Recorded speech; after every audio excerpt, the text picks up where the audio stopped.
Chers amis, bonjour. Nous revoici, comme tous les 2 ans, accueillis si merveilleusement ici à Bourges pour nos journées. Nous attendons le maire adjoint en charge de la culture, mais en préambule, je voulais que nous fassions une annonce avec beaucoup de regrets. Nous avons reçu un courrier de David Labreur qui nous a informé de sa décision immédiate la semaine dernière d'interrompre ses fonctions de président de notre fédération. Pour raisons diverses, personnelles bien évidemment. Vous étiez pour la plupart au courant de problèmes de santé, mais également beaucoup de soucis quant à sa maison, la maison Auguste Comte, qui est actuellement fermée et sans doute pour une très longue durée. Des problèmes structuraux, des problèmes liés au bâti, mais également liés à des financements qui venaient de l'université et qui posent souci. Ils sont en procès. Donc ils ne se sentaient pas la possibilité, la charge mentale de continuer dans cette fonction si importante pour notre fédération.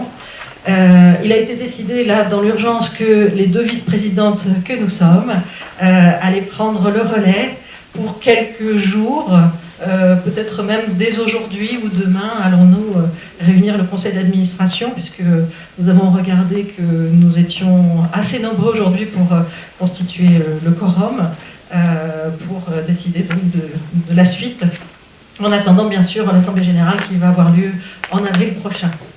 Donc voilà, nous adressons toutes nos pensées à David, qui traverse donc ces moments difficiles, et je pense que vous êtes tous à me rejoindre pour lui adresser tous nos vœux, pour lui-même comme pour son établissement.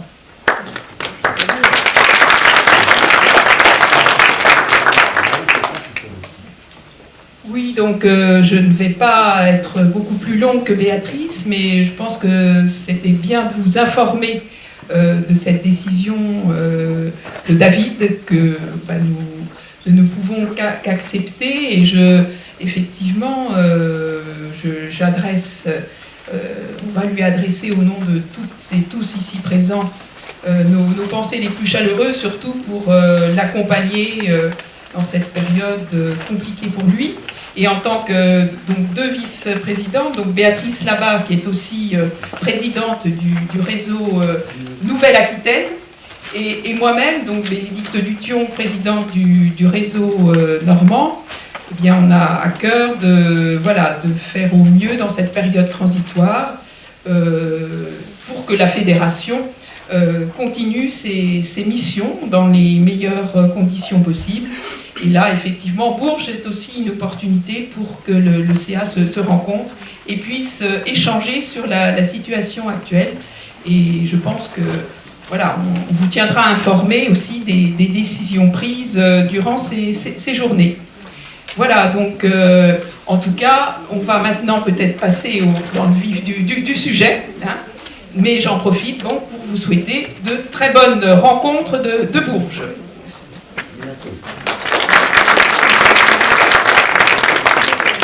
Alors nous avons quelques modifications sur notre programme. Mauricette Fournier n'a pas pu nous rejoindre pour l'introduction du thème de nos journées, et c'est Marie-Clémence Régnier qui va prendre ce beau travail en charge, et nous la remercions bien évidemment. Nous avons aussi Christelle Deray qui représente la Digitale et qui est excusée, qui a demandé à ce que nous l'excusions, et elle va être remplacée par Manon Picard, qui est la présidente de la Digitale et qui interviendra avec Annie Bénard pour la première table ronde. Et notre grand témoin Pierre Assouline nous prie de l'excuser. Il en est vraiment, vraiment désolé. Il doit assister à des obsèques d'un proche. Et donc il ne pourra pas venir à Bourges en présence, mais il interviendra en visioconférence. Oui, merci. Alors, je vais juste demander une petite chose.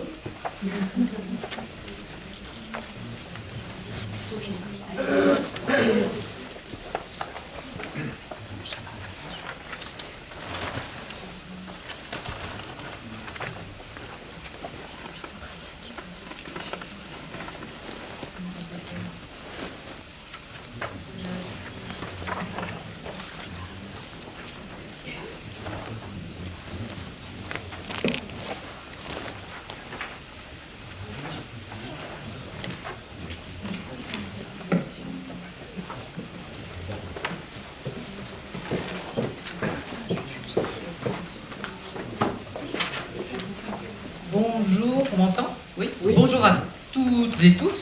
Pas de mon papier dans le bon sens, tant qu'à faire. Alors, bienvenue sur les rencontres de Bourges, mes dernières en tant que salarié. Je suis heureuse d'y accueillir Thomas, qui va se lever, qui est mon successeur, à partir du 1er avril. Je vais l'applaudir, c'est un garçon voilà, qui a du courage, c'est bien. Voilà, alors quelques indications pratiques. D'abord un grand merci à Sébastien Machin qui nous fait la captation vidéo et qui nous prête ce bel auditorium. Grand merci à Gérald qui est là-bas, qui va se lever aussi, le technicien, qui nous arrange tous les problèmes techniques. Voilà. Voilà, alors, donc nous sommes ici, dans l'auditorium du Muséum, pour 2 jours.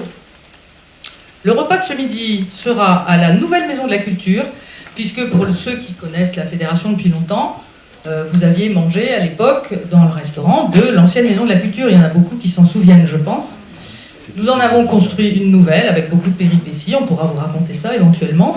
Je me demande s'il n'y a pas encore une exposition d'ailleurs dans le hall de la Maison de la Culture sur les 60 ans de la Maison de la Culture de Bourges, qui a été, qui a été en fait la 2e Maison de la Culture en France, inaugurée par André Malraux. Donc la nouvelle est très belle, c'est un bâtiment en plus qui remplit toutes les normes d'aujourd'hui. Georges Buisson pourra vous en parler aussi, qui est ici, au point de vue environnemental, etc. Un bel équipement que je souhaitais que vous voyiez avant que je ne sois plus là. Voilà. Donc Olivier Atlan, son directeur, ne sera pas là pour nous accueillir parce qu'il a un empêchement, mais des visites sont organisées. Donc ce qu'il faut ce midi, c'est qu'on parte d'ici à midi. Je chargerai d'ailleurs Caroline et Georges de conduire le groupe parce que c'est juste derrière, c'est pas très loin, de façon à ce que vous ne vous perdiez pas en route. On peut aussi aller en voiture pour ceux qui ne souhaitent pas aller jusque là-bas à pied. Il y a de la place pour se garer derrière la Maison de la Culture en question. Et nous avons donc un déjeuner qui nous attend au restaurant de cette Maison de la Culture qui a été privatisé pour nous. Et ensuite, par groupe, en 2 groupes, 2 ou 3, on pourra faire une visite des espaces, des équipements. Ensuite, nous reviendrons ici pour la première table ronde. Ce soir, vous avez la possibilité de dîner avec qui vous voulez. C'est libre. Bon. Et de profiter un petit peu de Bourges by Night. Donc demain, tout se déroule ici, puisque le déjeuner également aura lieu dans le hall du muséum, gracieusement prêté aussi par Sébastien. Encore merci. Ensuite, pour samedi matin, pour ceux qui restent samedi, nous avons plusieurs chauffeurs qui ont accepté de faire l'aller-retour avec les personnes qui sont venues en train, pour les ramener à Bourges l'après-midi. Donc je vais l'afficher, hein, j'ai prévenu les chauffeurs, j'ai prévenu aussi les différentes personnes qu'elles auraient un chauffeur. Ce qu'on fera, c'est qu'entre midi et 2, quand on déjeune ensemble, je pourrai présenter les chauffeurs et les covoitureurs de façon à ce qu'ils se rencontrent. Je donne rendez-vous en général devant l'hôtel Christina où se trouvent la plupart des personnes. S'il y a d'autres points de rendez-vous, on verra, on s'organisera. Voilà. Donc il y a 5 voitures, j'ai une voiture joker au cas où il n'y en aurait pas, j'en ai même 2. Et voilà, donc on va s'organiser comme ça. Qu'est-ce que je peux vous dire d'autre? Oui, donc le timing à respecter samedi matin, c'est pareil, il faut qu'on soit absolument parti à 8h30 de Bourges, il y a quand même à peu près 1h15, 1h30, ça dépend comment on roule, pour aller à Gargilès. Et je peux aussi vous expliquer, il y a 3 chemins possibles. Un par la campagne où je me perds régulièrement, qui est très joli. Un par l'autoroute A20 qui est gratuite, et un par la route de Châteauroux tout simplement. Il y a différentes possibilités. Voilà, je suis donc à votre disposition pour toute question. Et un petit détail pratique, pensez à me rendre vos badges quand vous partez, soit ce soir, soit demain, soit samedi, parce que je fais de la récup. Ça permet de faire des économies. Voilà. Donc, bon colloque.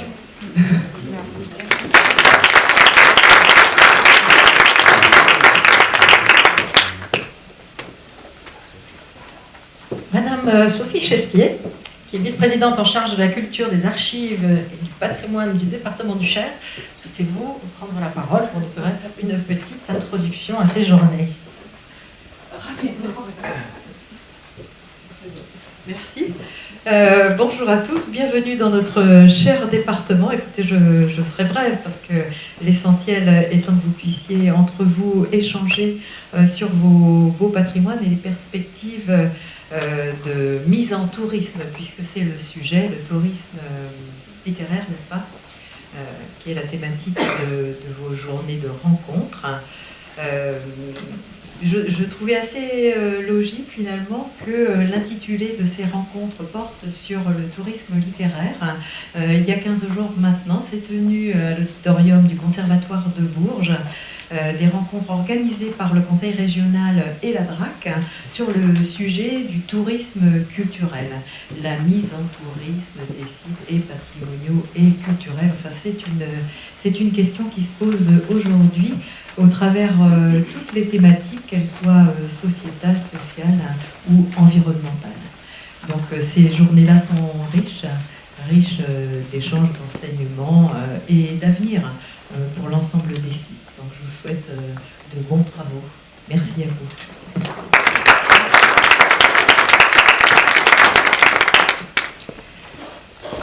Alors, je souhaite, au nom de la Fédération, remercier la ville de Bourges pour son accueil et sa participation toujours très active à la vie de notre fédération, et notamment de nous accueillir dans cette ville par la mise à disposition de locaux. Et c'est à ce titre aussi que je vous représente Thomas, qui va donc... Thomas Ducongé, qui va donc prendre la place de Sophie, va prendre sa place physiquement, puisque le siège de la fédération va rester ici à Bourges, bien évidemment, et Thomas, qui vient de Nouvelle-Aquitaine, va emménager d'ici peu, je pense, sur Bourges. Donc ce soutien si important de la ville de Bourges est pour nous... et bien justement, donc je vais demander à Monsieur Yannick Vedin de venir nous donner, nous présenter un petit peu votre position par rapport peut-être au tourisme. Non, c'est à vous, monsieur, de prendre au contraire la parole en premier. Bien, merci de votre accueil.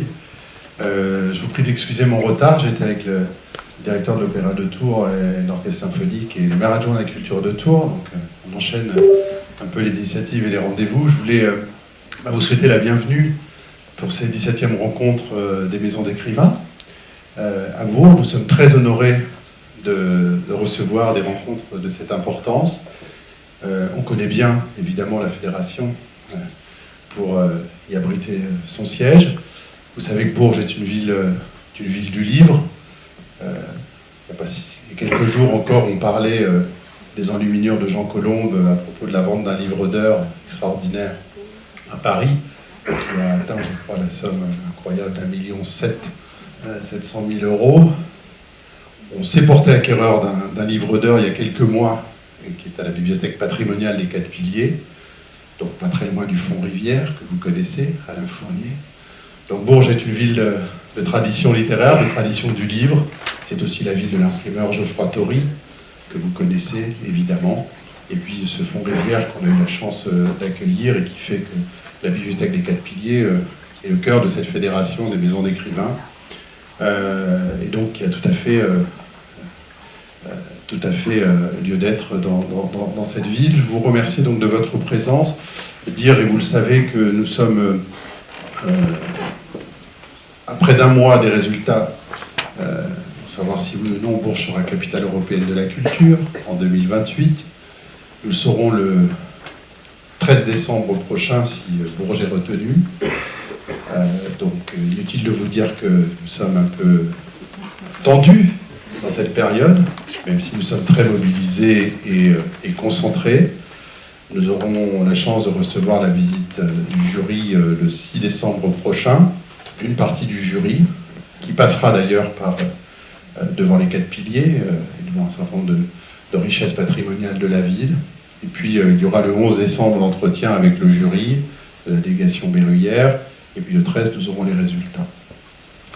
Le patrimoine littéraire, son rayonnement touristique aussi, ce qui permet à nos territoires de développer en matière d'initiatives et de manifestations touristiques fait partie de notre candidature, évidemment, et nous valorisons le réseau des maisons d'écrivains et tout ce que vous pouvez apporter dans cette capitale européenne.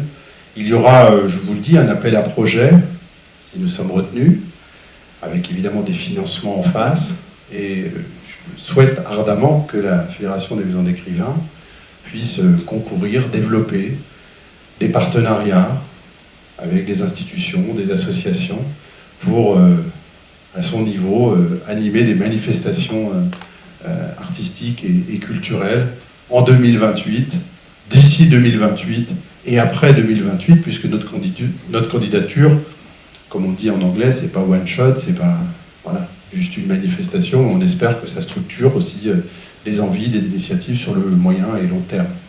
Donc vous serez, au même titre que l'ensemble des acteurs culturels de notre territoire, invités à réfléchir à des projets. Ça, je vous en laisse la totale paternité. Donc voilà, c'est avec une grande joie que je vous accueille, même si c'est un petit peu accéléré puisque je suis arrivé en retard. Mais je vous souhaite d'excellents travaux.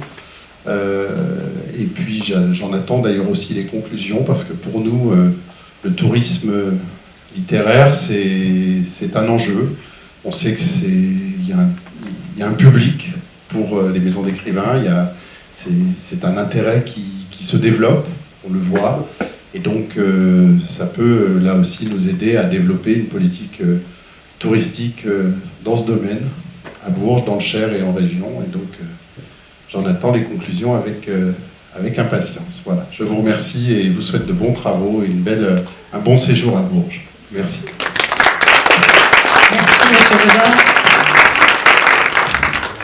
Et nous croisons les doigts avec vous pour l'aboutissement positif de cette belle candidature. Donc maintenant, nous allons... donc je voulais quand même terminer les remerciements, puisque nous remercions bien évidemment Madame Sophie Chestier pour le soutien du département du Cher.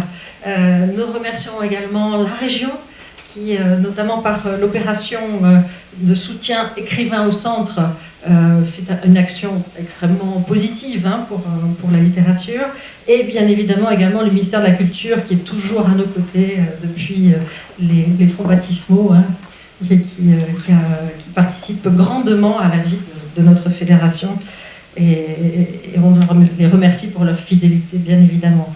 Donc je remercie à mon tour Sébastien Minchin pour notre présence ici, toujours aussi agréable, dans ces lieux qui sont parfaitement adaptés.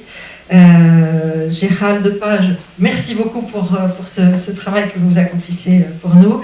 Et également Olivier Atlan, qui est le directeur de la Maison de la Culture de Bourges, pour son accueil et la visite des lieux. Je vous propose maintenant de rentrer dans le cœur de notre sujet en vous proposant d'accueillir... Je préfère remettre Marie-Clémence Régnier. Marie-Clémence, s'il vous plaît, voilà, parfait, excusez-moi. Marie-Clémence est maître de conférence à l'Université d'Artois en littérature et communication, et elle a récemment publié sa thèse intitulée « Vie enclose, demeure éclose, le grand écrivain en sa maison-musée ». Et donc, je vous laisse la parole. Merci beaucoup. Juste un petit mot, j'ai oublié de dire quelque chose.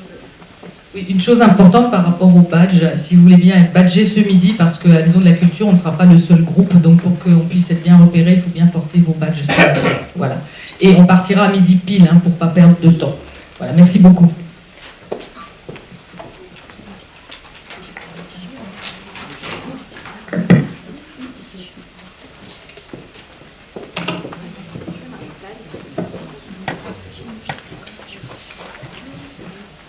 Merci beaucoup de votre présentation à toutes les deux.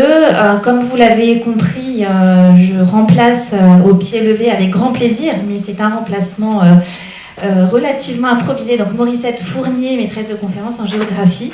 Donc vous allez avoir une conférence teintée de ma spécialité à moi, qui n'est pas la géographie, mais la littérature et plus spécifiquement l'histoire de la littérature. Je me définis plus comme une historienne de la littérature que comme une littéraire, à savoir que je ne travaille pas sur des corpus de textes à proprement parler, mais sur le phénomène de la patrimonialisation de la littérature, notamment à travers ces lieux. Ma thèse, qui a été transformée en livre pendant le Covid, c'était un des avantages du confinement, c'était que ça me laissait du temps pour transformer ma thèse en ouvrage, en livre, circule parmi vous sous la forme de 2 exemplaires. Donc n'hésitez pas à la consulter si cela vous intéresse. Je remplace donc Morissette Fournier. Je vais marcher dans ses pas, puisque effectivement, elle a beaucoup de choses à dire sur le sujet, et donc j'emprunterai aussi ses réflexions, vous le verrez dès le début, en citant notamment 2 de ses travaux collectifs sur le sujet. Il faut bien rendre à César ce qui est à César. Alors, le tourisme littéraire, rassurez-vous quand même, c'est quelque chose que je connais.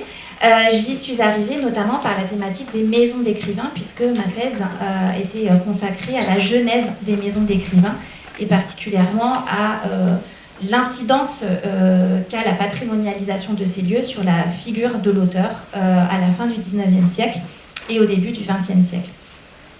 Les maisons d'écrivains sont d'ailleurs au fondement, j'ai envie de dire, du tourisme littéraire, sont parmi les premiers lieux qui vont entraîner justement le développement du tourisme littéraire, avec, et on va le voir dans quelques instants, les tombeaux, les derniers lieux, les dernières demeures des écrivains.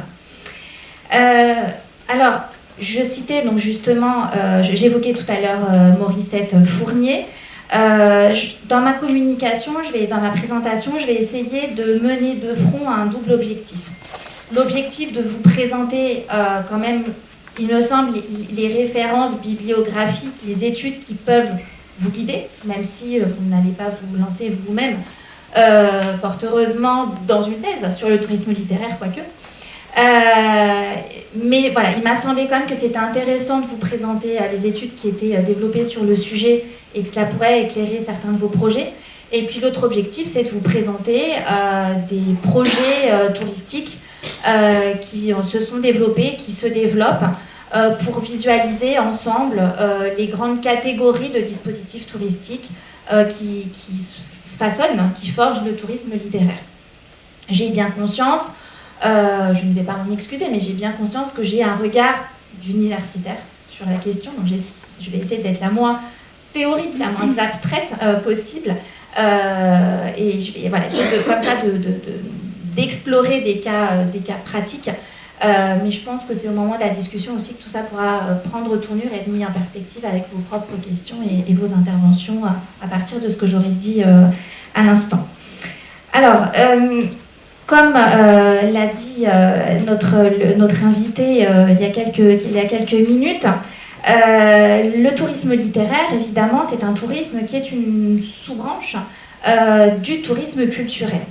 Ce qui est intéressant de prime abord, c'est de constater qu'il n'existe pas d'état des lieux. Alors, vous avez vu, j'ai utilisé ce titre très, très vague d'état des lieux pour ma première diapositive, parce qu'il fallait bien proposer quelque chose. Mais un état des lieux du tourisme littéraire, il n'en existe pas déjà en termes chiffrés, en termes statistiques. Ça n'est pas le cas pour le tourisme culturel. L'hypercatégorie qui englobe le tourisme littéraire et qui a donné lieu à un certain nombre d'études, plus ou moins récentes. Là, je vous ai mis des chiffres tirés d'institutions engagées dans le tourisme culturel. C'est un tourisme en pleine croissance, c'est un tourisme de plus en plus porteur, et parmi donc,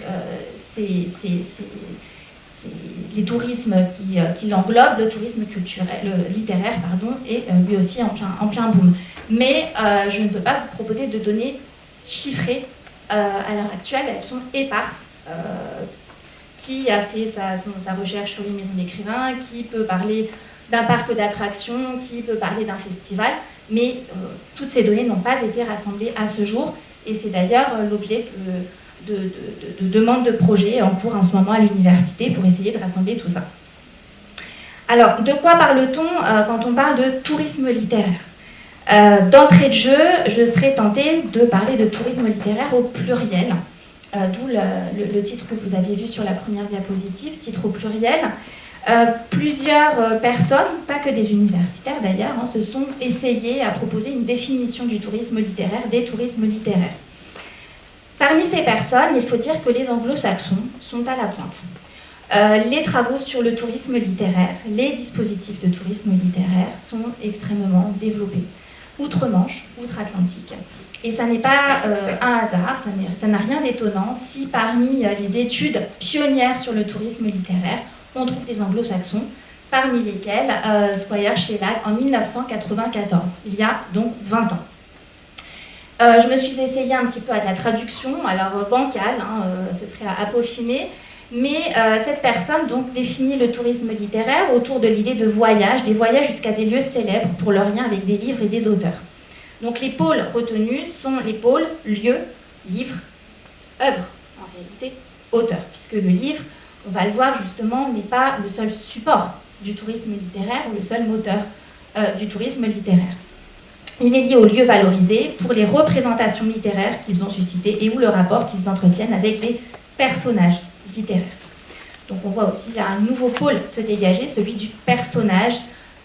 Si l'on utilise des termes un peu marketing, mais le marketing territorial fait partie du tourisme littéraire, on pourrait dire que le personnage est un produit d'appel du tourisme littéraire. On peut penser à Nemo, à Amiens par exemple. Là, je vais représenter les Hauts-de-France, c'est la rageoise qui parle. Vous savez que le capitaine Nemo est vraiment une locomotive à Amiens. On va avoir aussi avec Nemo et le gros calamar pieuvre bientôt une statue monumentale qui va être inaugurée à Amiens dans quelques mois. Donc le personnage comme un produit d'appel avec l'œuvre plus largement derrière lui. Vous avez ici d'ailleurs une carte du tourisme littéraire britannique qui est proposée, vous le voyez, autour de figures d'écrivains, de figures de personnages, Sherlock Holmes, ou encore des lieux de vie associés à ces auteurs et à ces personnages. Alors, en matière de tourisme littéraire, il faut aussi rappeler, et là je ne peux pas ne pas me référer à l'une des spécialistes aussi du sujet, Aurore Bonneau-Mirlou, qui a consacré une thèse aux maisons d'écrivains au point de vue géographique et qui s'est beaucoup intéressée au tourisme littéraire. Vous voyez que donc 3 pôles définissent le tourisme littéraire, le pôle auteur, le pôle œuvre et le pôle lieu. Et ce qu'a apporté Aurore Bonneau dans le domaine francophone, c'est justement cette idée que les lieux servent de médiation entre l'auteur et l'œuvre, et qu'ils apportent une troisième composante permettant l'exploration, l'exploitation touristique de ces lieux. Ce qui est important aussi dans ces travaux, c'est la notion d'expérience, l'expérience du lieu. On va y revenir, cette notion d'expérience est centrale en matière de tourisme littéraire. C'est parce qu'on propose une expérience que l'on peut aussi entrer dans cette voie. Et le tourisme expérientiel, qui est aujourd'hui sans doute la grande tendance dans le domaine touristique, fonctionne particulièrement bien en littérature via la découverte des lieux littéraires, des maisons d'écrivains, des ambiances dans ces lieux, où elle peut aussi scénariser, fabriquer. En tout cas, c'est là un ressort extrêmement important. Cette notion d'expérience, je vais y revenir, mais d'entrée de jeu, je voulais la mettre en avant au travers de la présentation des travaux d'Aurore Bonneau-Mirlou. Alors, j'avance, et vous voyez que j'avance à tâtons, parce que là encore, le tourisme littéraire, on en a dit beaucoup de choses, mais encore faut-il le cerner de plus en plus précisément. Alors, le tourisme littéraire, c'est un tourisme qui repose sur la littérature. Mais repose sur la littérature, ça veut tout dire et rien dire. À quel horizon place-t-on l'œuvre littéraire, l'écrivain, le personnage littéraire? Qu'en fait-on? J'ai choisi de vous présenter ce tableau pour vous montrer qu'il faut réfléchir en termes de gradation. Je m'explique. Vous avez des dispositifs touristiques qui vont placer au cœur de leurs travaux, de leur activité, l'œuvre. L'œuvre est l'horizon vers lequel il faut tendre, il faut présenter au public l'œuvre littéraire, la faire découvrir, la faire lire. où il faut présenter le grand écrivain, où il va falloir faire découvrir le personnage de l'œuvre associée. Et puis dans d'autres dispositifs touristiques, l'œuvre littéraire est un prétexte, est un motif pour, en réalité, proposer du divertissement. Je caricature à peine, mais on a ces deux pôles-là qui organisent le tourisme littéraire. Ce que je montre ici avec ce tableau et avec cette flèche qui descend vers le bas, avec cette notion de référence étirée, c'est que tous les dispositifs touristiques n'ont pas pour objectif de faire découvrir, de faire redécouvrir l'œuvre littéraire ou l'écrivain. On en discutera dans quelques minutes au sujet du parc d'attractions, du parc à thème Harry Potter. L'origine du parc Harry Potter, c'est évidemment l'œuvre de J.K. Rowling, mais c'est plus encore l'adaptation des films tirés d'Harry Potter. Et le parc d'attractions n'est pas tellement un aiguillon à la découverte des livres de J.K. Rowling que les gens ont lus ou qu'ils ne veulent pas lire parce que les adaptations cinématographiques leur suffisent. Et à l'autre bout, vous avez, notamment beaucoup dans le domaine des maisons d'écrivains, cette envie, cet impératif de faire découvrir encore et toujours les œuvres et les adaptations et l'univers actualisé de ces œuvres au travers de festivals d'art contemporain, au travers de résidences d'écrivains, etc. Donc la découverte de la littérature n'est pas l'alpha et l'oméga de tous les dispositifs touristiques et la référence à la littérature est donc plus ou moins étirée, ce que j'ai voulu montrer avec ce tableau qui fait le tour des différents types de des dispositifs touristiques à connaître. Vous le voyez, alors je m'essaye à la traduction improvisée, mais en gros, on peut vouloir présenter l'arrière-plan d'une œuvre littéraire. Vous le voyez en mettant par exemple en avant donc, la personne de l'auteur dans son cadre de vie. Vous pouvez aussi mettre en avant les lieux importants où une fiction se situe, prend place. C'était le point 2. Vous avez aussi un intérêt pour donc, les figures littéraires ou les personnages et vous cherchez à mettre en avant donc, une région, une ambiance, un cadre plus général. Vous avez, donc là ce sont des références à chaque fois anglo-saxonnes, mais vous pouvez aussi chercher, point 4, à mettre en avant donc, un dispositif façon parc à terme, un Seaside Resort donc, à Devon, autour donc, de Charles Kingsley. Donc là, on est vraiment dans la thématisation de la littérature pour développer un dispositif touristique, où vous pouvez aussi proposer une promenade littéraire qui peut parfois donner lieu même à des ateliers de création, à des ateliers d'écriture. C'est le point 5.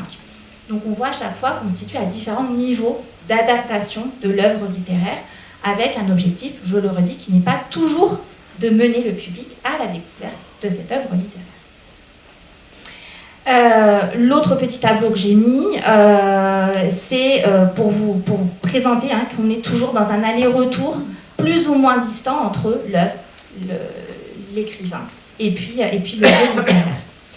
Alors, je vais arriver à des considérations un peu plus concrètes, il est grand temps, pour vous présenter à grands traits les grandes étapes du développement du tourisme littéraire et voir avec vous quels sont les enjeux qui, me semble-t-il, ont pris en importance au fil des années pour en arriver à la période contemporaine qui nous occupe. Alors, ce qu'il faut remarquer, c'est que, et historiquement et au niveau de l'historiographie du phénomène tourisme littéraire, c'est bien la notion de pèlerinage et d'institutionnalisation de la littérature qui sont les thèmes qui constituent les thèmes pionniers.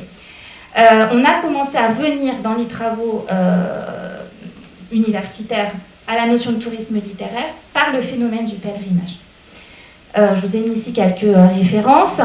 Ce sur quoi portent ces travaux, dont le mien à ma petite échelle, c'est l'idée que la littérature, elle se construit autour de rituels, autour de pratiques, de sociabilité notamment, parmi lesquels le pèlerinage occupe une place privilégiée. Et le tourisme littéraire, précisément, il naît des pèlerinages que les écrivains se rendent entre eux, j'ai envie de dire, rendent à des écrivains défunts, rendent aussi de leur vivant à des écrivains qui sont en vie et qui vivent à tel ou tel endroit. Outre ces recherches, d'autres le montrent très bien dans des projets récents. Je pense par exemple au projet de visualisation cartographique mené par Mathilde Labbé, projet qui s'appelle La littérature dans l'espace public et qui parle des pèlerinages rendus notamment au statut d'écrivain. C'est le projet LITEP. Et je pense aussi à un projet développé par Carole Bézémus-Pénin, la Lorraine des écrivains, qui traite du phénomène à l'échelle de la région Lorraine.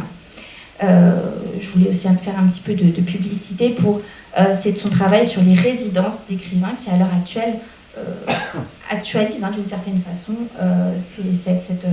cette forme de pèlerinage, puisque on peut aussi chercher à aller découvrir, à aller à la rencontre d'un écrivain contemporain en résidence dans les lieux qui hébergent actuellement un autre écrivain, celui-là donc défunt. J'en termine avec mon historiographie, avec ces deux références incontournables que vous connaissez sans doute déjà, et c'est peut-être celle-là que vous connaissiez d'ailleurs en premier lieu, Olivier Nora, La visite au grand écrivain, et Michel Melot, Un nouveau pèlerinage, La maison d'écrivain. Alors, le pèlerinage, c'est donc l'origine du tourisme littéraire. Rapide rétrospective, on pourrait dire que le tourisme littéraire commence dès l'Antiquité. N'ayons pas peur des mots, Cicéron, dans La République, évoque déjà ce goût de la visite de monuments magnifiques et des lieux où les grands hommes de la République romaine, les grands hommes de la démocratie athénienne ont vécu. Virgile est aussi une attraction touristique dans l'Antiquité, si je puis dire. Cicéron en parle à un autre moment, et puis un auteur comme Silius Italicus va aussi parler de ce pèlerinage qui s'est développé au tombeau de Virgile. Là, on ne parle pas de la demeure de Virgile, mais de la dernière demeure de Virgile, près de Naples. Vous en avez ici une illustration avec ce tableau. Le tombeau de Virgile devient un lieu de pèlerinage dès l'Antiquité, pour se développer à nouveau énormément à la Renaissance, puis au XVIIIe siècle. Preuve en est donc ce tableau proposé par un Anglais en 1779. J'ai mis aussi en guise d'illustration cette gravure qui représente le pèlerinage à la tombe de Pétrarque. Mais il n'y a pas que le tombeau qui est concerné. Vous avez pour Pétrarque en Italie et dans le sud de la France un certain nombre de lieux de mémoire, de lieux de pèlerinage, tombeaux, anciennes demeures qui sont l'objet de pèlerinage. Et ce qui est intéressant sur cette illustration, c'est qu'on voit que ce sont des jeunes gens avec sans doute leur professeur, leur enseignant,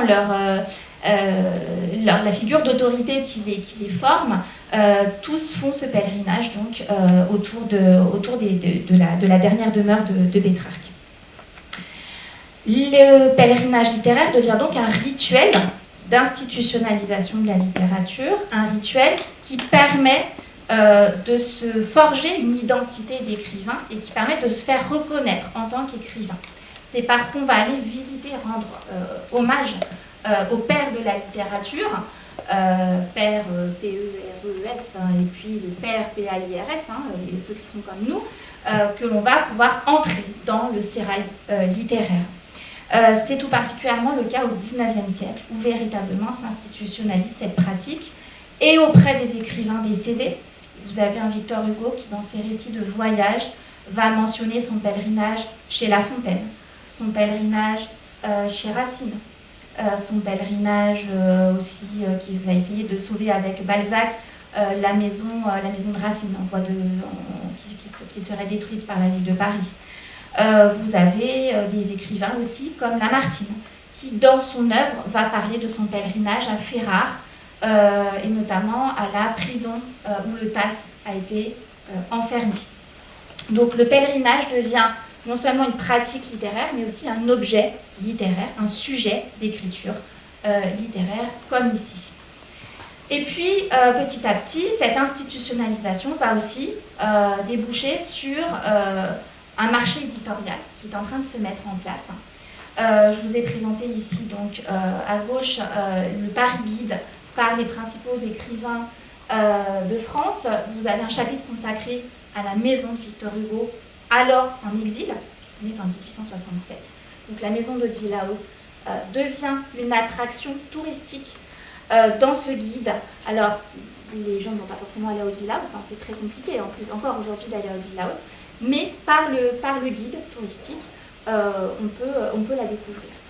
Soit dit en passant, Victor Hugo accepte de faire visiter sa maison en son absence par l'intermédiaire de sa cuisinière, de son vivant. Donc, il y a déjà des pèlerins touristes d'Hauteville-House, du vivant de Victor Hugo pendant l'exil.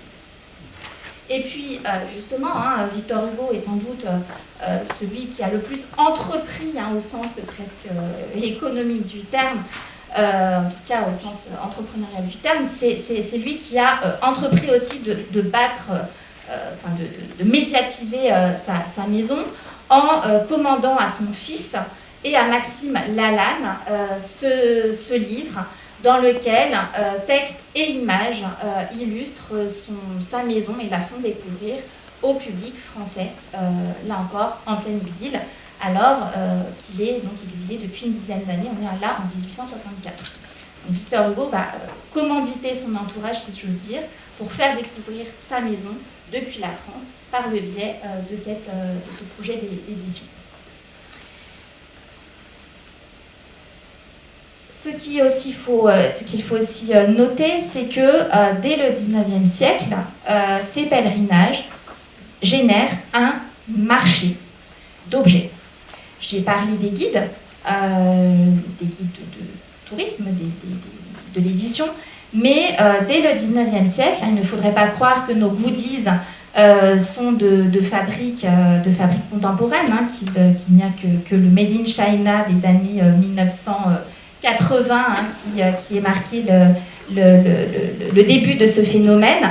Dès le XIXe siècle, ces pèlerinages génèrent un marché d'objets, tout particulièrement, c'est vrai, en Grande-Bretagne et aux États-Unis. C'est par là que le phénomène s'institue en France. Je vous ai mis ici l'image d'un livre qui traite de ce phénomène et quelques marque-pages qui sont produits aujourd'hui, que je trouve assez jolis, assez élégants, qui sont produits aujourd'hui et qu'on peut trouver sur les sites de commerce en ligne. C'est le cas autour des Sœurs Brontë, c'est le cas autour de Walter Scott, c'est le cas autour d'Oscar Wilde, qui lui-même, une exposition l'avait montré il y a quelques années au Petit Palais, qui va lui-même être à l'origine de la commande d'un certain nombre d'objets à son effigie, qu'il fera circuler lors de ses grandes conférences aux États-Unis notamment, et qui circuleront en Grande-Bretagne. Et puis bien sûr en France, le phénomène va se développer aussi autour d'un Victor Hugo. Vous avez peut-être eu connaissance de ces Hugo-objets lors d'une exposition qui a eu lieu il y a quelques années à la maison de Victor Hugo, qui sont des objets hommages, des objets de pèlerins, collectionnés par un hugolâtre comme on les appelle, mais ce sont aussi des objets que l'on peut trouver dans les boutiques alentours, autour de la maison de Victor Hugo, où on peut trouver à l'époque à Paris dans des boutiques pas forcément liées à la maison Victor Hugo, et qui va acheter sa tasse à thé Victor Hugo, sa carte postale, etc. Donc il y a déjà un marché des objets touristiques littéraires à la fin du XIXe siècle, qui se développe autour de grands cas emblématiques. J'ai cité Victor Hugo, je pourrais aussi citer éventuellement Jules Verne. Un collectif est actuellement en cours de publication autour des objets dérivés de la fiction littéraire, et parmi ces grandes locomotives, on trouve donc Victor Hugo, Jules Verne ou encore Flaubert pour le XIXe siècle. Ce que je voudrais mettre en avant, c'est que dès l'origine du tourisme littéraire, le pèlerinage ne doit pas être limité à la notion de sacralisation ou à l'idée qu'on serait là uniquement dans du tourisme commémoratif du tourisme d'hommage, du tourisme sacralisant la figure de l'écrivain et son œuvre. Dès le XIXe siècle se joue l'hybridité des représentations et des pratiques de visite liées à un écrivain et liées à son œuvre. Je m'explique. Le pèlerinage ne doit pas être perçu uniquement comme ce rituel de légitimation et de sacralisation d'un écrivain. On trouve dans les livres d'or, dès le XIXe siècle, alors ils ne sont pas nombreux, hein, on n'en garde pas beaucoup, mais dès le XIXe siècle, on trouve dans des livres d'or des commentaires qui n'ont rien de très honorant pour l'écrivain. Souvent, on est dans l'exercice potage, dans le jeu de mots, dans l'humour, preuve qu'on ne va pas uniquement laisser des sonnets encomiastiques donc à la mémoire de l'écrivain. Vous en avez un cas hein, de ces productions poétiques laissées par des pèlerins, comme ici en bas à gauche, autour de la maison de Pierre Corneille, un visiteur qui s'est exercé à créer, donc à écrire ce petit texte. Jadis, humble séjour, lorsqu'on t'a construit, on ne te dessina que pour être un réduit, mais le grand Corneille en eut fait sa retraite, le peuple appela le château du poète, etc. On a beaucoup, pour Corneille notamment, de textes qui rendent hommage au grand écrivain sous la forme de poésie ou sous la forme de vers empruntés, inspirés de l'œuvre de Corneille. Mais on peut aussi avoir des bons mots, comme celui que je vous ai mis en haut à gauche, qui est destiné donc au livre d'or de Croisset pour Flaubert. Gloire à Flaubert, toujours vert, en son ermitage, maison du sage, un bon normand toujours fervent. On est à la limite, alors on est encore dans l'hommage et dans la commémoration, mais ici, avec cette allusion à Gloire à Flaubert, toujours vert, 3 petits points, on fait allusion aussi à la truculence de Flaubert et à ses nombreuses aventures, non pas extra-conjugales, mais ses nombreuses aventures charnelles et à sa réputation qui dépasse son statut d'ermite de Croisset, qui le font basculer du côté des mondanités parisiennes dont il a aussi été de son vivant. Et puis vous avez aussi des mots très potages comme au suffet de Flaubert, un Carthaginois de Sotteville. Voilà. L'hommage ici le dispute aux bons mots humoristiques qu'on veut laisser pour marquer sa présence et se faire remarquer dans le livre d'or. Et puis vous avez encore un autre cas de figure avec ces élèves, ces étudiants qui vont aller à la maison de Corneille, comme on irait à l'église déposer un cierge pour ses examens. Grand Corneille, inspire-nous tout pour demain, à vaincre sans péril, en triomphe sans gloire. Donc la maison de Corneille comme un lieu laïque, d'un recueillement pour bacheliers, pour étudiants. Je passe pour arriver à un deuxième grand moment après cette institutionnalisation du pèlerinage qui va vraiment marquer la fin le 19e siècle et début du 20e siècle. Il me semble qu'on arrive avec, en gros, les 30 Glorieuses, les années 50, dans une seconde grande étape, marquée notamment par ce que je vais appeler la territorialisation. Les appropriations par les territoires, par les régions, des patrimoines littéraires. Et ce deuxième temps, en fait, je vais le mener jusqu'aux années 2010, à partir desquelles le tourisme littéraire va encore entrer dans une autre phase.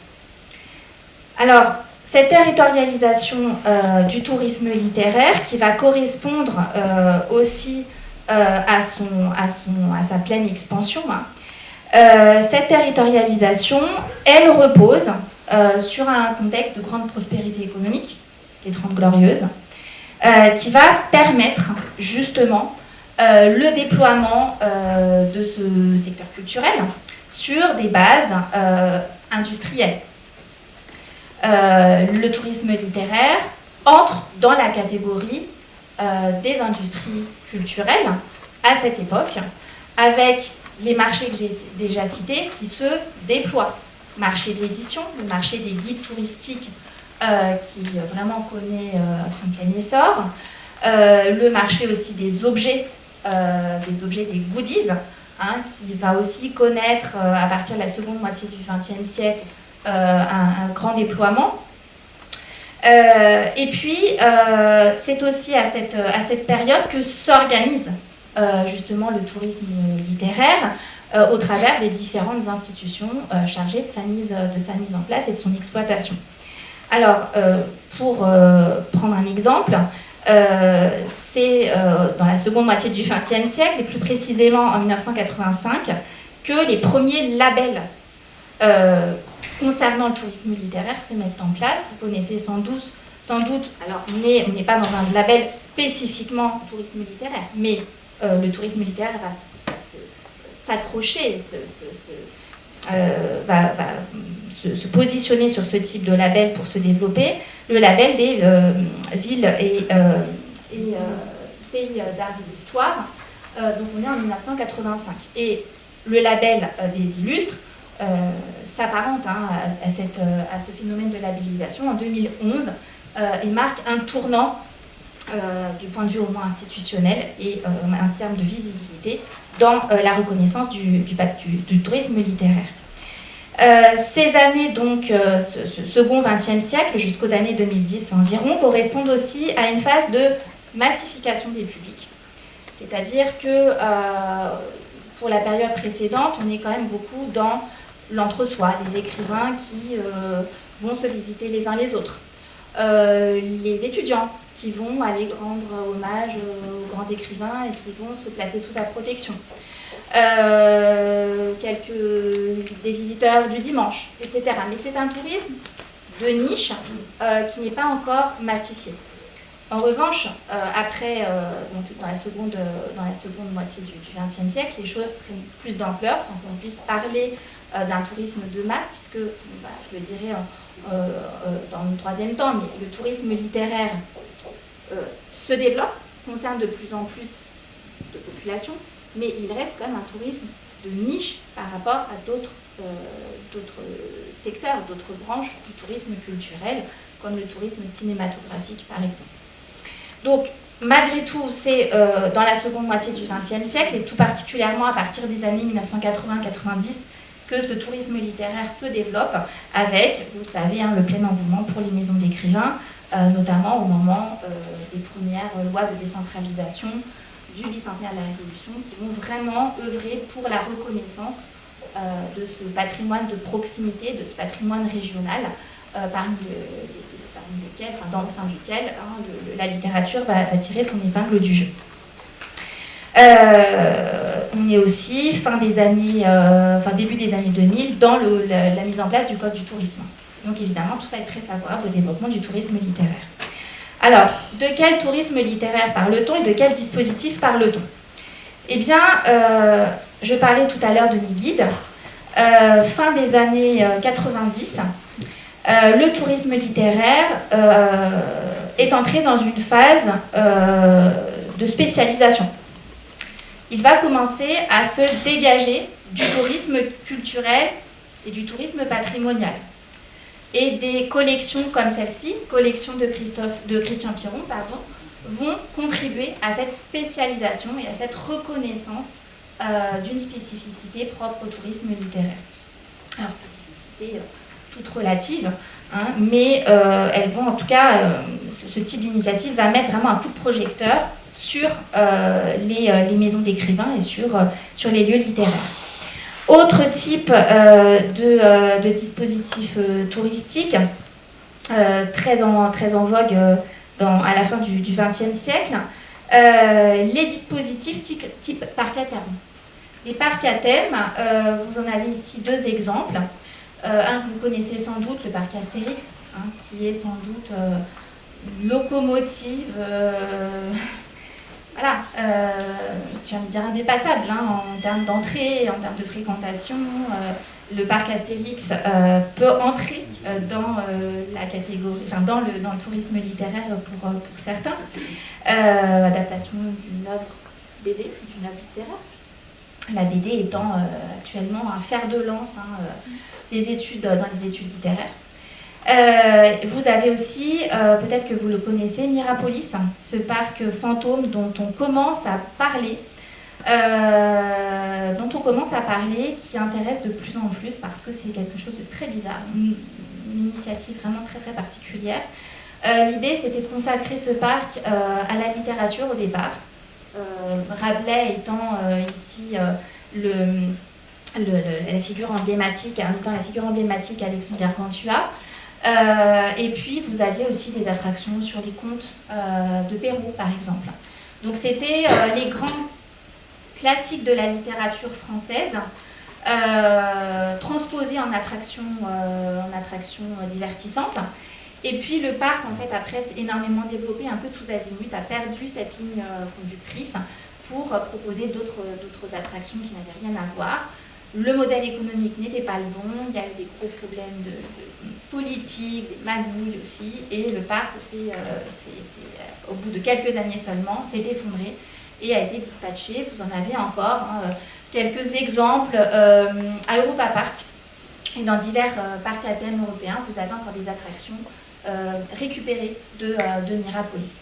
Mais l'objectif premier, c'était un parc d'attractions littéraires sur les grands classiques de la littérature française.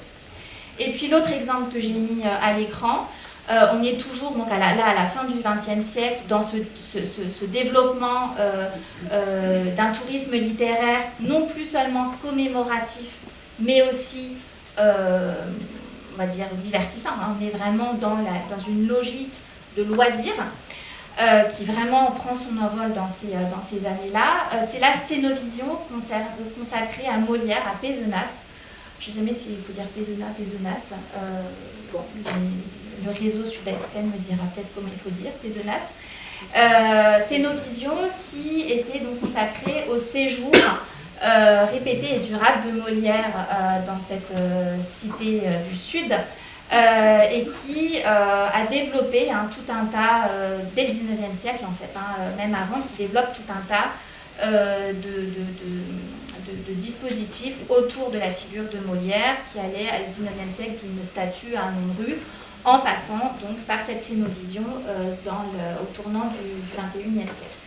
Je crois que cette scénovision n'a pas été, elle a été fermée, je ne crois pas qu'elle est rouverte. Mais vous voyez, on est dans les balbutiements de ces dispositifs de médiation culturelle reposant sur le multimédia et qui de nos jours se développent plus particulièrement autour du numérique. On le verra notamment avec le cas de la digitale cet après-midi dans le cadre de la table ronde. Vous avez aussi à la fin donc, des années 90 comme aboutissement assez logique de ce plein essor du tourisme des Trente Glorieuses, des routes historiques des maisons d'écrivains qui voient le jour et qui commencent à mettre en place quelque chose qui caractérise la période actuelle et qui est sans doute une des perspectives importantes du tourisme littéraire aujourd'hui. C'est la question de la mise en réseau, la mutualisation, la construction d'un continuum entre différents sites touristiques. Cette route historique des maisons d'écrivains, elle permet de lier, de fédérer différents sites touristiques qui, sans elle, demeureraient isolés. Elle permet de créer une circulation entre ces sites, de valoriser un territoire dans la continuité.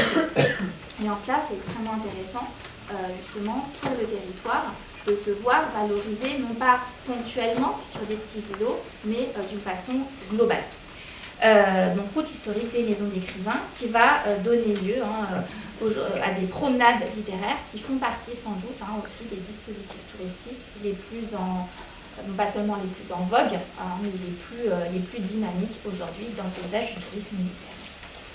Et puis, ce qui se met vraiment en place aussi au tournant du XXIe siècle, c'est cette notion de, tenez-vous bien, de performativité de la littérature sur les territoires. Je m'explique. Là, je reprends les termes de Morissette Fournier, donc c'est à elle qu'il faut en vouloir si j'utilisais ce gros mot. L'idée, c'est que avec la territorialisation, avec l'importance que prennent les territoires dans la vie culturelle et dans la valorisation du patrimoine, la littérature est reconnue comme pouvant avoir un un impact concret, comme pouvant constituer un levier économique concret en matière de tourisme. Des anglo-saxons ont montré que certains ouvrages sont les motifs mis en avant par les voyageurs pour aller visiter telle ville ou telle contrée. Ça veut dire que la littérature, la lecture d'une œuvre littéraire, une figure d'écrivain peuvent motiver un voyage, et notamment dans des contrées lointaines. Vous en avez ici quelques exemples, alors vraiment du côté du monde anglo-saxon, mais peut-être connaissez-vous le film Eat, Pray, Love avec Julia Roberts qui a été adapté du livre éponyme et qui a eu vraiment des conséquences énormes sur la fréquentation de Bali. On peut aussi prendre l'exemple du cycle des Hobbits de Tolkien, qui a donné lieu à un tourisme littéraire et cinématographique extrêmement important en Nouvelle-Zélande. C'est le phénomène du set jetting, qui est intraduisible, mais en gros le set jetting, c'est le tourisme qui repose sur la visite de lieux de tournage de cinéma et de séries. Et le set jetting Tolkien/Nouvelle-Zélande est l'un des hauts lieux de ce tourisme qui se met en place et qui est assurément parmi les très grosses tendances des années 2020. Donc, performativité de la littérature, ça veut dire que la littérature a une incidence directe, concrète en matière de développement touristique, en matière économique. Elle constitue un levier à ce niveau-là. Et tout ça est lié, encore Morissette Fournier, et je passerai à autre chose, est lié à cette idée que l'œuvre littéraire s'ancre dans des territoires et qu'elle a un impact sur les territoires. Une série de travaux en géographie littéraire l'ont amplement montré, si vous voulez. Vous avez ici une référence, ainsi que de la cartographie qui est assez éclairante de ce point de vue, faisant ressortir un certain nombre de pôles, comme vous voyez en région parisienne, dans les Hauts-de-France ou encore dans le Midi. Donc là, j'arrive au dernier temps de ma présentation. Sur la période contemporaine, donc là encore, je ne résiste pas à la tentation de vous présenter les noms qui animent ces travaux universitaires sur le tourisme littéraire à l'heure actuelle. Julie Bognor pour la région nantaise, qui a soutenu une thèse à Angers sur le tourisme littéraire en milieu numérique, que j'associerai à Jessica de Bidran. Vous avez, je crois, aussi déjà reçu, fréquenté à diverses occasions. Comment ne pas parler aussi de Delphine Sorier en sciences de l'information et de la communication autour de Proust, des lieux proustiens et des médiations culturelles développées autour de Proust. Ou encore, plus récemment, j'ai découvert les travaux de Jean-Baptiste Le Gavre sur les beaux livres, les livres de recettes, les livres consacrés à la manière dont les écrivains parlent des territoires, et qui a travaillé notamment sur Claude Simon et les beaux livres qui naissent de cette découverte des régions par Claude Simon. Parmi les éléments qui sont mis en avant dans ces travaux, la notion d'expérience dont je parlais tout à l'heure. Peut-être que vous avez déjà entendu parler de ce concept de tourisme expérientiel. Le tourisme qui repose sur la création, la mise en place d'une expérience de visite. On va proposer aux visiteurs non pas d'interagir avec le patrimoine en tant que lecteur, mais en tant qu'acteur d'une expérience unique qui va l'immerger dans un univers d'auteur.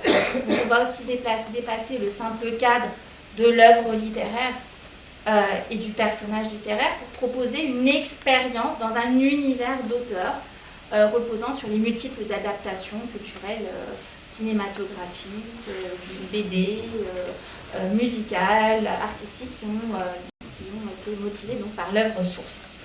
Et parmi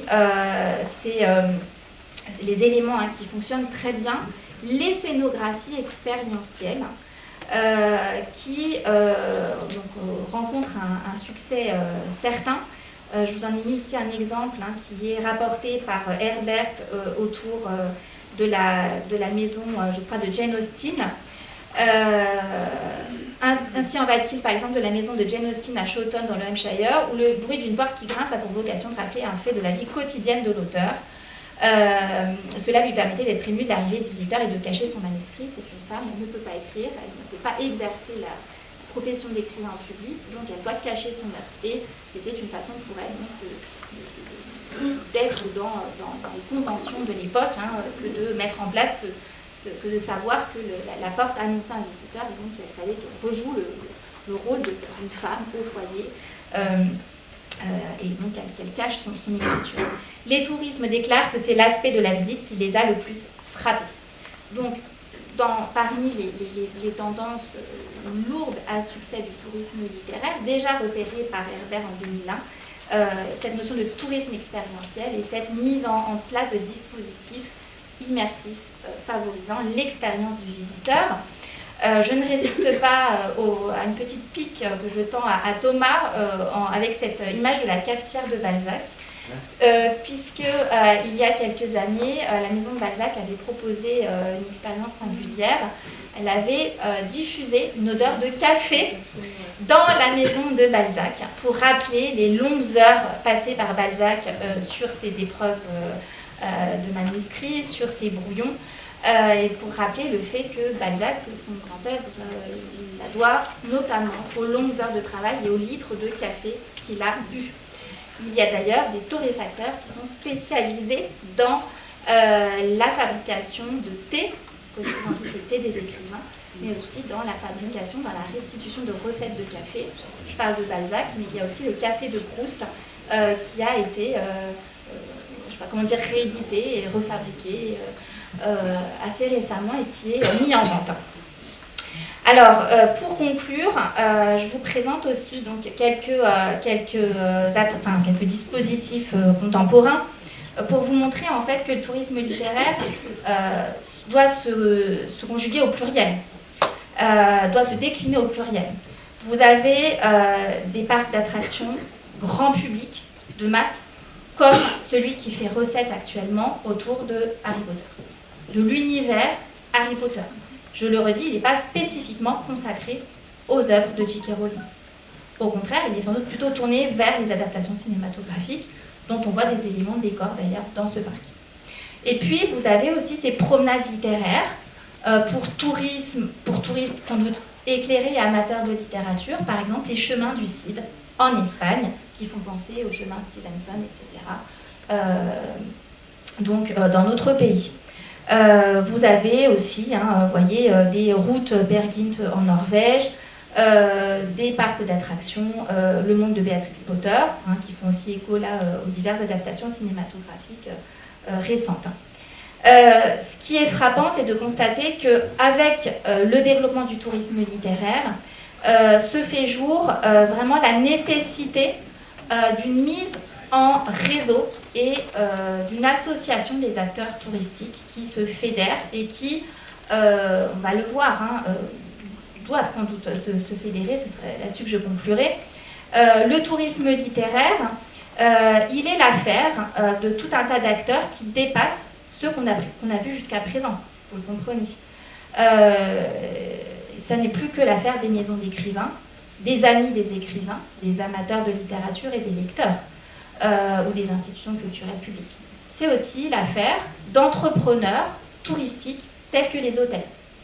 Vous connaissez peut-être la chaîne des hôtels littéraires qui, l'année prochaine, va inaugurer un nouvel hôtel, on en a parlé hier avec Annie, qui va ouvrir un hôtel Stendhal à Nancy, le dernier né de sa collection.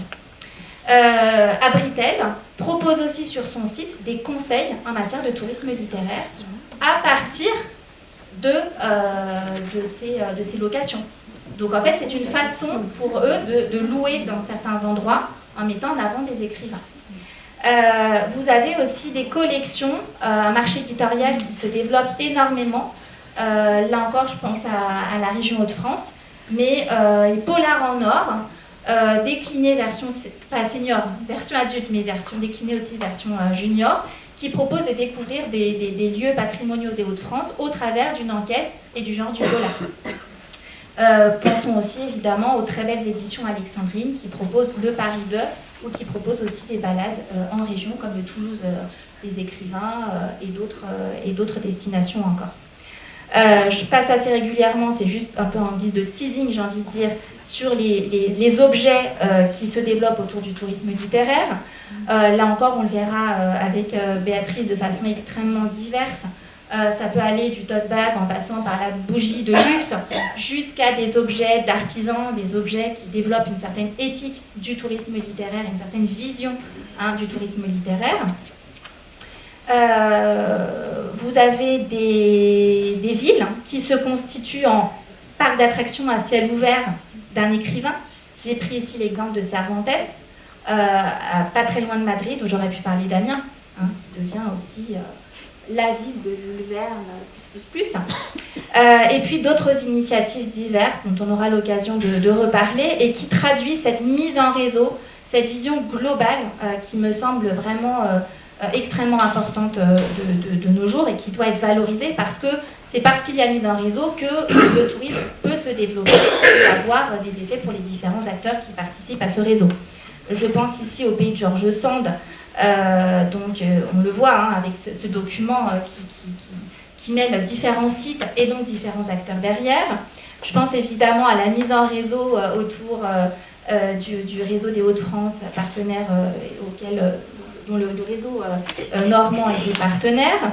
Je pense aussi pour la Normandie aux commémorations Flaubert 21 qui sont allés chercher des partenaires inattendus à première vue comme les restaurateurs rouennais, les restaurateurs normands pour des menus Flaubert qui n'en avaient véritablement que le nom pour certains établissements, mais qui quand même ont permis aussi de faire connaître, de faire découvrir ici ou là à certains visiteurs des musées, notamment avec ce système d'entrée gratuite accordé pour l'achat d'un menu, ou je pense encore à d'autres territoires, là j'ai voulu voir large, le parcours touristique Stendhal à Grenoble, ou bien encore les chemins littéraires en Bourbonnais. Ce qui m'intéresse, c'est le fait qu'un site de ce réseau permet de connaître les autres sites et qu'il y a un effet d'entraînement qui se met en place extrêmement intéressant pour que l'ensemble des partenaires du circuit ou du réseau touristique mis en place puissent se trouver leur place. C'est ce que traduit ici l'étude d'un collègue qui a travaillé sur le tourisme italien, le tourisme littéraire italien au travers des parcs naturels littéraires. Et il a montré que les parcs naturels littéraires permettent de faire connaître aux touristes des lieux auxquels ils n'auraient pas pensé, vers lesquels ils ne se seraient pas tournés à première vue, mais par ces outils fédérés, on en arrive vraiment à un effet d'entraînement global qui permet vraiment de valoriser l'ensemble du réseau au travers d'un site en particulier qui va faire boule de neige. Et c'est là-dessus que je conclurai. Il est grand temps. Sur cette analyse de Philippe Lebel, qui est un autre grand nom que vous croiserez peut-être si vous intéressez à l'historiographie, à la bibliographie sur le tourisme littéraire, cette notion de partage d'activités qui présente un certain nombre d'atouts selon lui, présentés ici dans cette traduction. Partage des coûts de fonctionnement,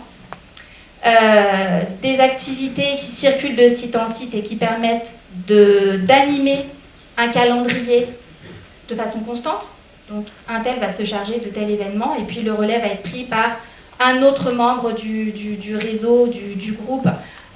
Et ça va tout au long de l'année permettre de faire connaître les sites touristiques grâce aux activités des uns et des autres, des uns puis des autres. Ensuite, proposition au public de consommer de nouveaux biens culturels, fidéliser sous un autre jour ceux qui connaissent déjà les structures. En conclusion, il dit qu'on suppose que cela les pousse à visiter de nouveau les musées locaux. En revenant, ils vont non seulement découvrir l'écrivain local, mais aussi les partenaires de l'institution. Ça, je trouve que c'est une idée très intéressante. C'est non seulement que le tourisme littéraire peut permettre de gagner d'autres publics, de nouveaux publics non acquis, mais permet aussi peut-être de renouveler l'horizon d'attente d'un public amateur déjà de lieux littéraires, mais d'un public qui il les connaît tellement bien finalement il n'y revient pas forcément très régulièrement.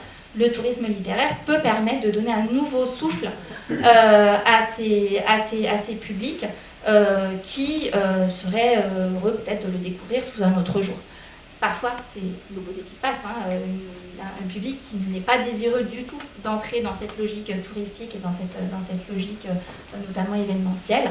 Mais Philippe Lebel, qui a travaillé sur l'Allier, a montré aussi que ça permettait peut-être de renouveler l'horizon d'attente d'un public acquis et désireux de nouvelles expériences. Voilà, c'est sur cette idée que je voulais conclure. Et bien sûr, hein, je suis ouverte à toutes vos questions, à tous vos commentaires pour ce temps de discussion.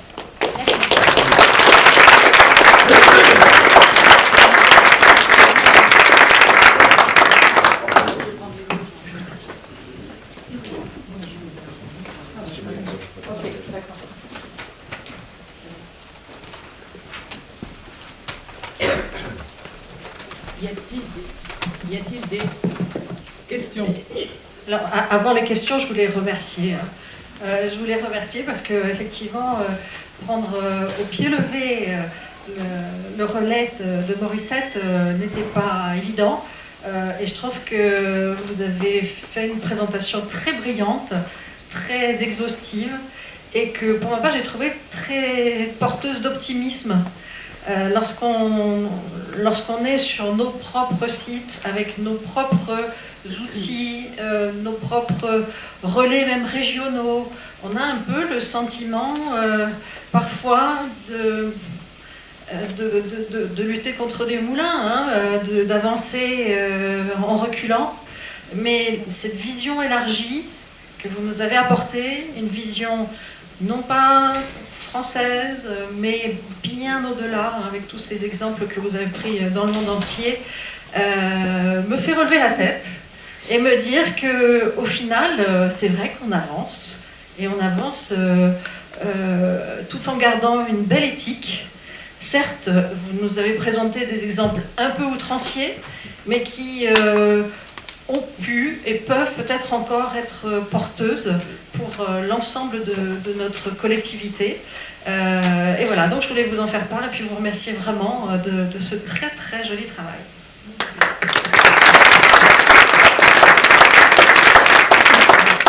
Avez-vous donc des questions ou des remarques?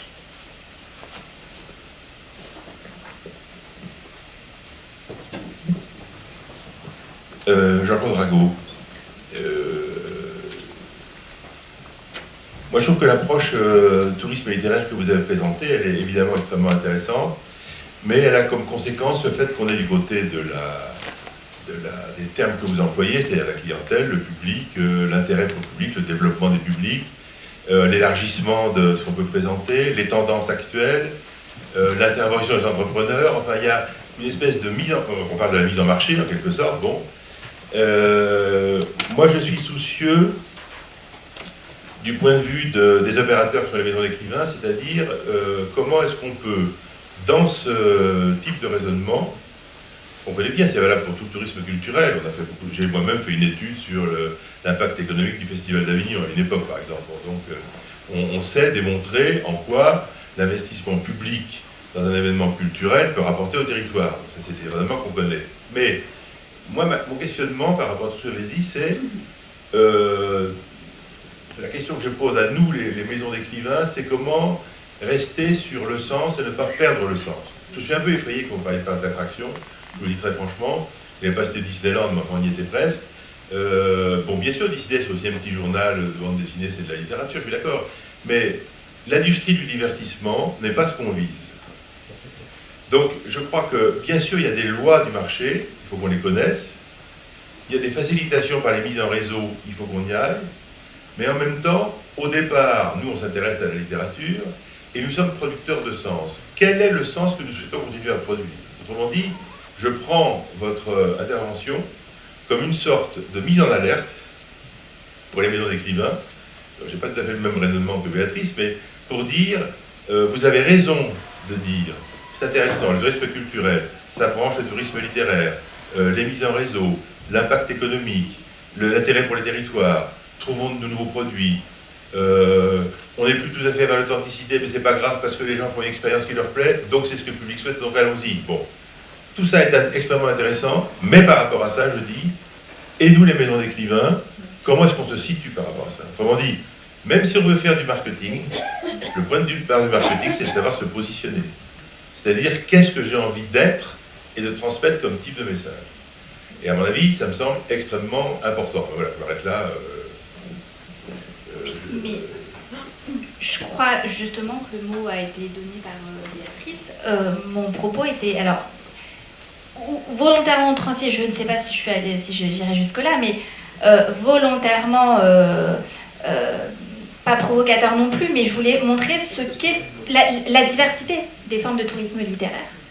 Et assurément, le constat qu'on peut faire, c'est que parmi ces différentes formes, celle que je vous ai présentée, alors peut-être avec beaucoup d'assistance, mais c'est cette réalité-là en fait. Et c'est une réalité que je ne considère pas non plus comme illégitime et aussi discutable que cela. Et je pense aussi que ma volonté de commencer par cette idée de référence graduée et de dire que certains dispositifs touristiques ne visent pas la découverte de la littérature et la valorisation de la littérature, ça me permettait justement d'ouvrir ce type de questions, de susciter ce type de questions, puisqu'évidemment, les maisons d'écrivains, je pense, n'ont pas vocation à aller dans le sens de ces différentes formes touristiques actuellement en vogue. Je l'entends bien. Mais mon objectif, c'était vraiment de présenter un état des lieux panoramique avec vraiment ce qui est aujourd'hui en vue, ce qui est apprécié des publics, ce qui permet de réfléchir aussi à de nouvelles façons de concevoir le tourisme littéraire dans des institutions autres qui ne voient pas les choses de cette façon-là. La notion d'authenticité, on a eu l'année dernière une journée d'études avec l'Institut du tourisme à Boulogne-sur-Mer sur la notion d'authenticité, authenticité qui de toute façon est en soi artificielle. Bon.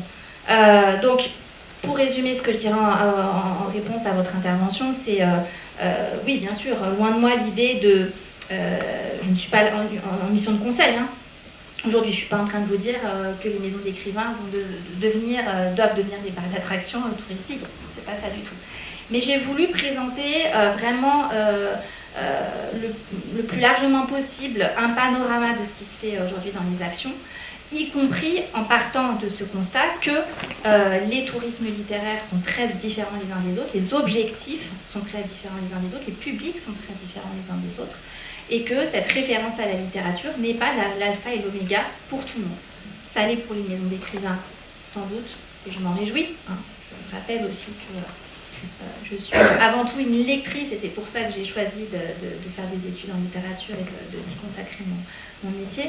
Mais je voulais quand même pas rester non plus cloisonnée, j'ai envie de dire, dans une certaine approche du tourisme littéraire, qui me paraît aussi pouvoir profiter d'autres approches.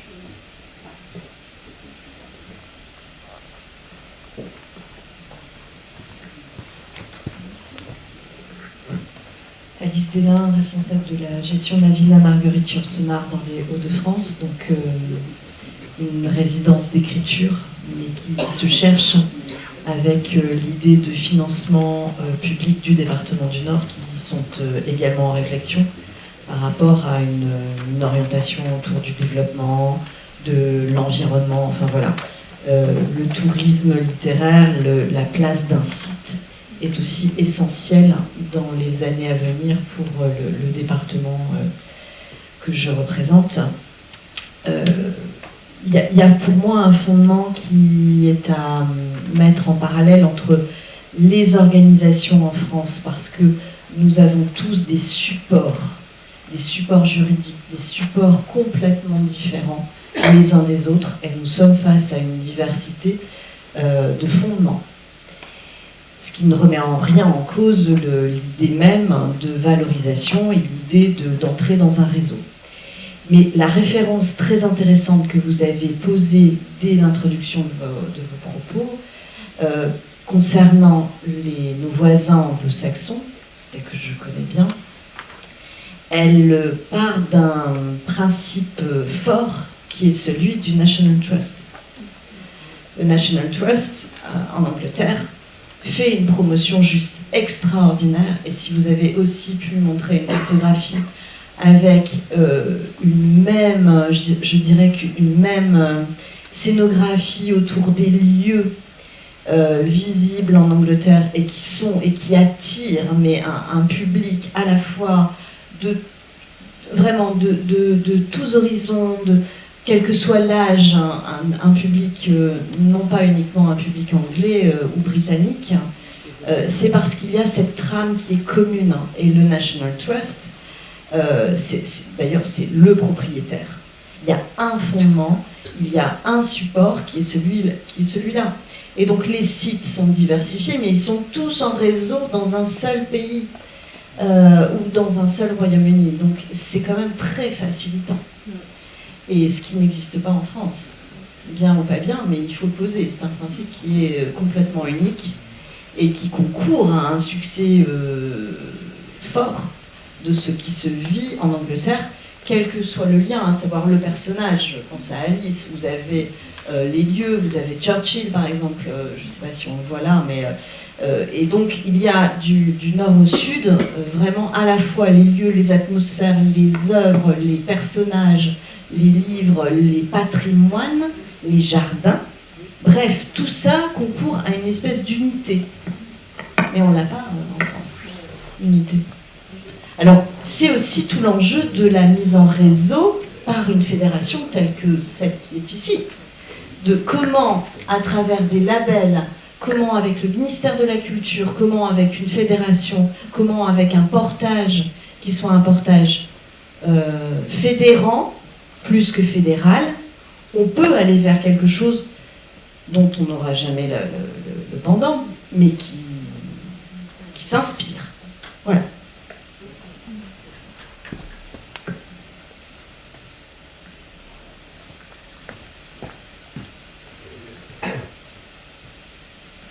Bonjour, Geneviève Tricoté du réseau des maisons d'écrivains des Hauts-de-France. Je voudrais juste évoquer un petit peu comment on se situe par rapport aux propos de Marie-Clémence qui a montré l'affiche du festival Résonance et la manière dont le réseau des Hauts-de-France a choisi d'animer le territoire, pour reprendre un terme qui est bien utilisé aujourd'hui, et en faisant appel, et je pense en ne dévalorisant en aucune manière les visages des grands écrivains du réseau, en faisant appel à une artiste qui a parcouru l'ensemble des sites du réseau et qui a produit les portraits, des écrivains patrimoniaux avec son visage, sa production personnelle, la manière dont elle les percevait. Ça nous a permis une double production, à la fois d'un album où on réunit l'ensemble de ses œuvres, mais aussi de production sous forme de grandes bâches avec ses portraits qui ont été présentés sur les différents lieux, donc une espèce d'externalisation un petit peu des auteurs qui sortaient de leur maison et qui étaient présentés hors de leur maison. Et à l'heure actuelle aussi, la présentation de ces différents portraits en bordure du château de Villers-Cotterêts, dont vous avez entendu parler récemment, et donc une exposition en plein air. Donc, par conséquent, je pense qu'on peut essayer de se rapprocher aussi du public en portant comme ça le visage des écrivains à l'extérieur, à la destination de tout le monde, et en même temps donner la possibilité de les voir, ces écrivains. Je m'arrête. On entend pas. Vous Enregistrement, c'est pour ça. Donc ça a bien parlé dans le D'accord.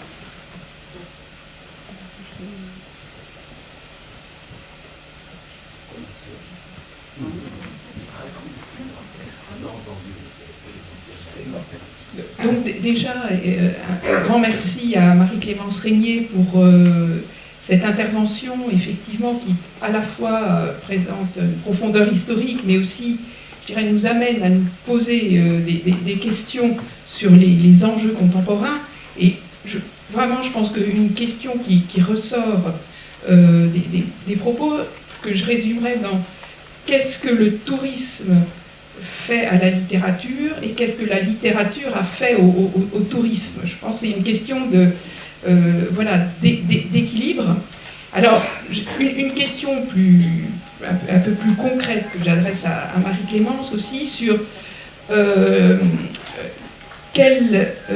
parce que, je dirais, les pays anglo-saxons ont très tôt, et pour tout type de patrimoine, développé la notion d'interprétation du patrimoine qui avait d'emblée pour objectif de faire appel, je dirais, non pas uniquement à la connaissance, à une approche, je veux dire, un peu scolaire des choses, mais à la sensibilité des individus et à sa mise en expérience. Alors, je veux dire, lorsqu'on se penche sur cette notion d'interprétation du patrimoine, elle me semble assez proche de cette question de l'approche expérientielle.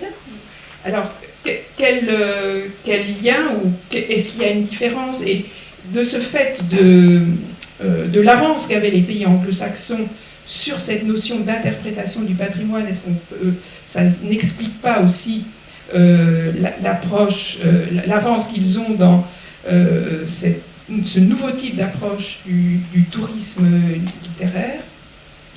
Et puis, pendant que j'ai la parole, et après je laisserai le temps pour la réponse, mais je veux dire, très pragmatiquement, la question peut-être, et je trouve qu'il faut se la poser, et sans renier la question de l'intérêt par rapport au texte, je veux dire, et à la littérature avec un grand L, lorsqu'on parle de mise en réseau, quels sont est-ce qu'il faut, dans quelle mesure doit-on aussi travailler peut-être davantage avec les nouveaux acteurs porteurs du tourisme littéraire, et sans perdre son âme ni le sens premier, tel que le rappelait Jean-Claude Rago. Merci Bénédicte. Alors pour le premier volet de ton intervention, effectivement, je pense que, comme on l'a entendu tout à l'heure au sujet du National Trust, c'est une autre culture du tourisme et une autre culture de la littérature, une autre approche des grands noms du patrimoine ou même des plus petits noms du patrimoine littéraire. Effectivement, pour avoir étudié plutôt les musées littéraires, pas seulement les maisons d'écrivains, mais dans le temps long, le modèle français a très longtemps été un modèle pédagogique et scolaire, en fait. Les musées de la connaissance. Des sortes de manuels scolaires traduits dans des scénographies, dans des muséographies, et on est vraiment beaucoup là-dessus. J'évoquais tout à l'heure les travaux d'Anis Depoux au sujet du musée du Liré autour du Bellay. Elle parle d'un musée école. Ça a été l'approche française et elle est sans doute extrêmement marquante encore aujourd'hui dans l'approche touristique de certains acteurs touristiques. Donc je pense effectivement qu'il y a une différence de culture et que cette notion d'interprétation que tu as mise en avant, elle permet effectivement de s'ouvrir à des expériences beaucoup moins sacralisantes, beaucoup moins savantes, et qu'elle ouvre aussi à d'autres publics. Après, on le souhaite ou on ne le souhaite pas, mais effectivement, je pense que c'est l'origine, c'est la cause première de ce nouveau visage, de cet autre visage du tourisme outre-Manche. Et une approche donc non canonique, non sacralisante, je pense, d'emblée, en fait. Et si on étire les choses, c'est même une approche culturelle qui est très liée, en fait, à une approche différente des textes, des écritures qu'on peut même relier à la réforme. Enfin, je veux dire, c'est vraiment... tout ça est très lié, en fait. Alors, oui, effectivement, je pense que tu mets là le doigt sur quelque chose de fondamental et de fondateur pour la culture anglo-saxonne. Et puis pour l'autre intervention, enfin l'autre partie de ton intervention qui fait écho à la remarque de Jean-Claude tout à l'heure, alors c'est pas à moi de dire avec qui vous devez pactiser, mais ce que je constate, c'est que ces nouveaux acteurs qui interviennent dans le domaine du tourisme littéraire ne sont pas non plus si différents et n'ont pas non plus des objectifs radicalement différents des vôtres. Et que certains acteurs sont à la croisée, à la charnière de vos préoccupations et de celles des entrepreneurs avec un business plan très rodé. Je prends pour exemple les hôtels littéraires. Justement dans ta région, Yvan Leclerc et la Société des Amis Flaubert-Maupassant a posé ses quartiers, à certains égards, à l'hôtel Flaubert. Donc voilà, est-ce que comment tout ça s'est passé, je n'ai pas forcément la genèse exacte, mais ce qu'on peut constater, c'est quand même que, par exemple, du côté de cet acteur-là, il y a une connaissance de la littérature qui est réelle. Après, avec les différents bémols qu'on peut mettre sur le fait que ça reste un hôtel, ça reste une entreprise lucrative, qu'il y a peut-être la spéculation derrière d'autres acteurs de l'hôtellerie qui se réclament hôtel littéraire.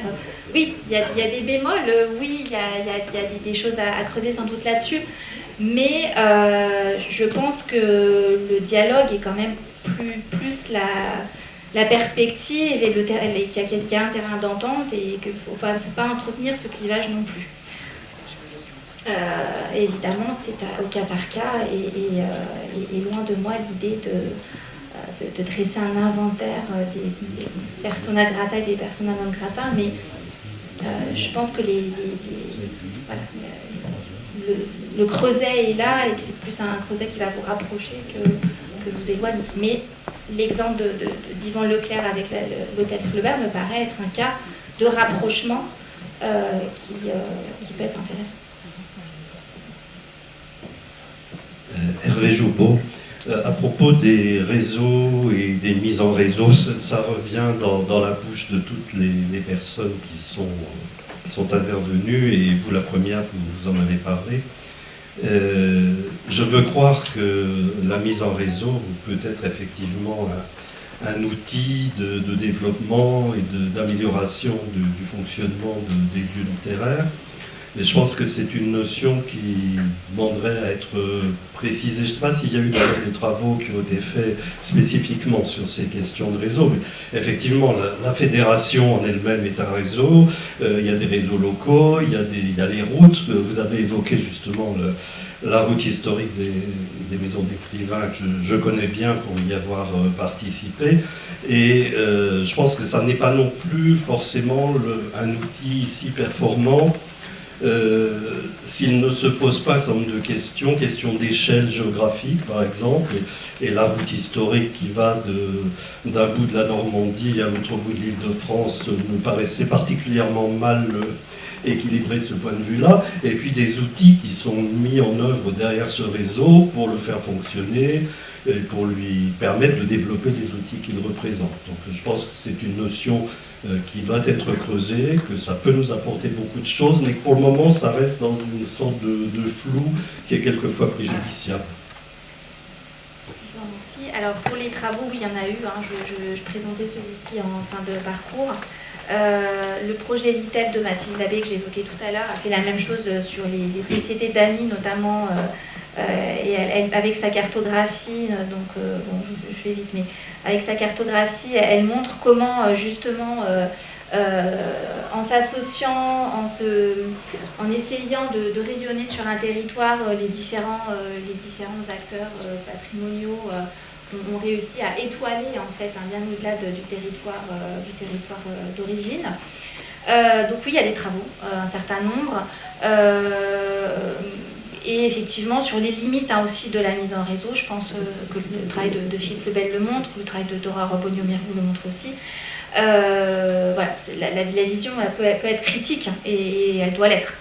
Ce sur quoi je voulais insister plutôt, c'est sur la nécessité d'après les études observées, les retours centralisés, c'est l'idée que la mise en tourisme ne peut se faire à l'échelle microscopique, ne peut se faire à l'échelle strictement locale, et que s'il n'y a pas une vision d'ensemble, une vision globale d'inscription sur le territoire de soi par rapport à d'autres acteurs, souvent la mayonnaise ne prend pas.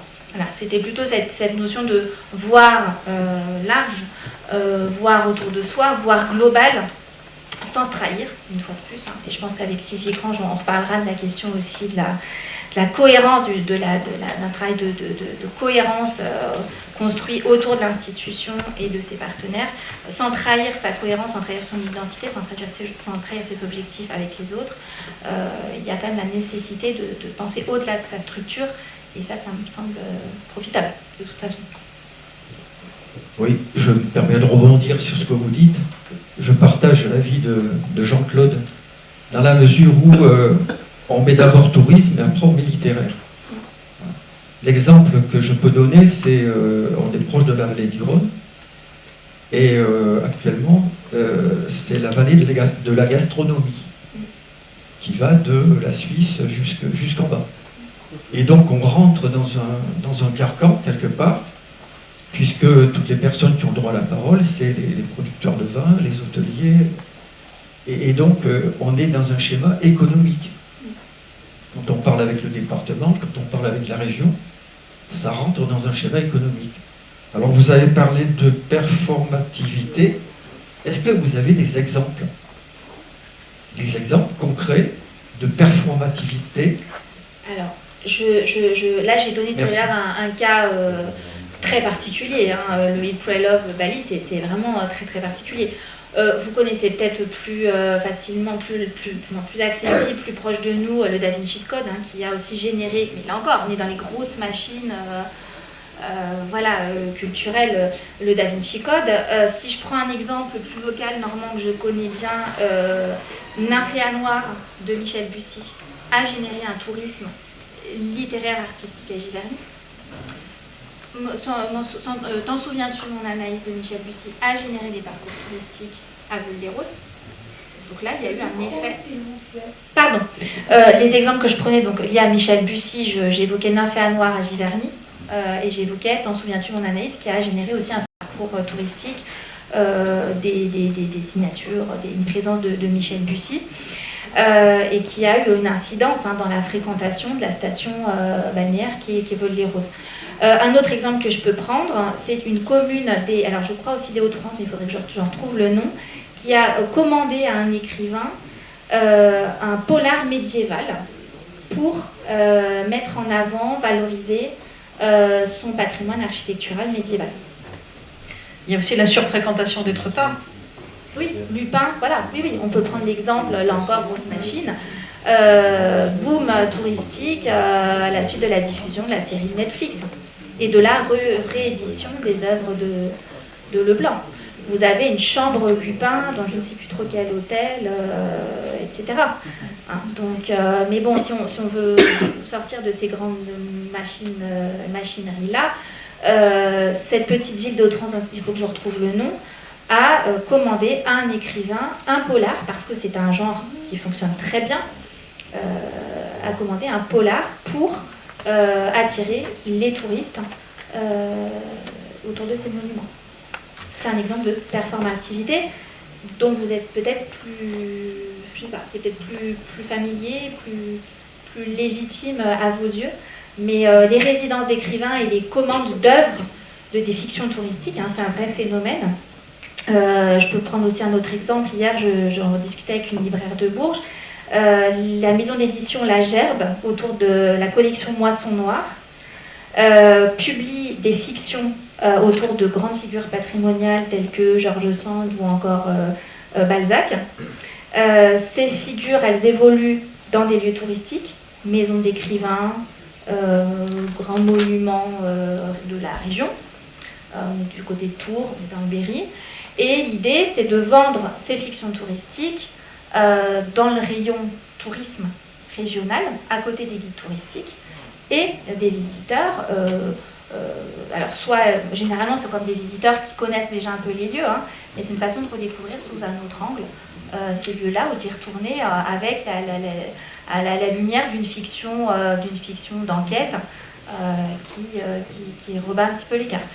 Alors une toute dernière question. Merci, Anne Borel. Eh bien, je te remercie, Marie-Clémence, parce que il me semble que tu as fait un état des lieux, tu as dressé un état des lieux comparatif avec l'Angleterre. Tu fais quelque chose d'extrêmement dynamique, parce que ça a l'air statique, comme ça, tout ton exposé, extrêmement détaillé, avec une bonne bibliographie, et en même temps, excusez-moi, et en même temps, la comparaison rend une dynamique, un objectif, une comparaison dynamique. Voilà, très bien, je voulais te remercier de ça. Et puis, je me suis fait une petite réflexion avec deux aspects qui font qu'on arrive là. L'aspect des pédagogiques, des associations qui ont créé une première raison, c'est que les associations d'amis d'écrivains ont en général dans leur statut une nécessité d'enseignement. Et ça, c'est tout à fait capital qu'elles ne s'en départissent pas. Et que, à l'origine, c'est du gratuit, c'est du bénévole. Et c'est de l'enseignement, c'est de la transmission. Ça, c'est très, très important. La deuxième chose, c'est la thèse de Delphine Saurier, en 2004, sur les publics de la maison de Tanquil. Alors ça a complètement orienté une réflexion sur le rôle du public et la dynamique que peut porter le public dans ce que nous étudions là maintenant. Alors ça, c'est formidable. Et si on mélange ton état des lieux comparatif, on peut déboucher sur une prospective. Où allons-nous maintenant? Parce que nous avons changé d'air. Si je ne fais pas tant jeu de mots, hein, nous sommes dans l'ère numérique. Et ça va à toute vitesse, on est complètement dépassé. Et ce qu'on fait aujourd'hui, on voit les modes qui passent de toute façon, on néglige, c'est anecdotique, Parc Astérix et compagnie. Hôtel littéraire, moi je trouve que c'est du business, mais en même temps, il y a une bonne institution qui permet de réunir des gens. Bon, c'est du business, sans aucun doute, mais bon, il y a des business partout, hein, on ne peut pas y échapper. Mais ce que je voudrais envisager, qu'on puisse envisager, par exemple, quand j'ai fait la présentation à votre séminaire à Nantes le 13 juin, le séminaire au bonheur des valeurs, c'est formidable. Moi, mon rôle, c'était de faire... mon titre, c'était envisager le haut lieu autour de Marcel Proust. Bon, je l'ai transformé en au bonheur des Proust. Bon. Et c'était pas du tout, c'était pas du tout un jeu de mots, ni un business, pas du tout. C'était complètement littéraire. Hein. Et en même temps, j'avais, pour préparer cette intervention, j'avais imaginé, je ne sais pas si je vous l'ai dit, je sais plus, Marcel Proust du manuscrit au métavers. C'est-à-dire, voilà, où est-ce qu'on va avec Proust? On part du manuscrit, ça c'est sûr, le haut lieu de Proust, c'est les manuscrits, c'est la Bibliothèque nationale. Pour moi, il n'y a que le texte, rien que le texte, tout l'essentiel du texte, on n'en sort pas. Si on en sort, c'est n'importe quoi. Et du manuscrit au métavers, ça veut dire que où on va, est-ce qu'on peut... La question, si vous voulez, c'est est-ce que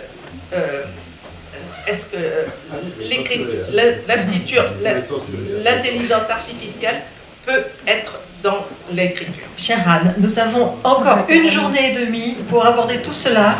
Donc je vous propose que la réponse fasse partie des temps de... C'est dans 2 ans, les rencontres sur les IA et le métavers. Voilà.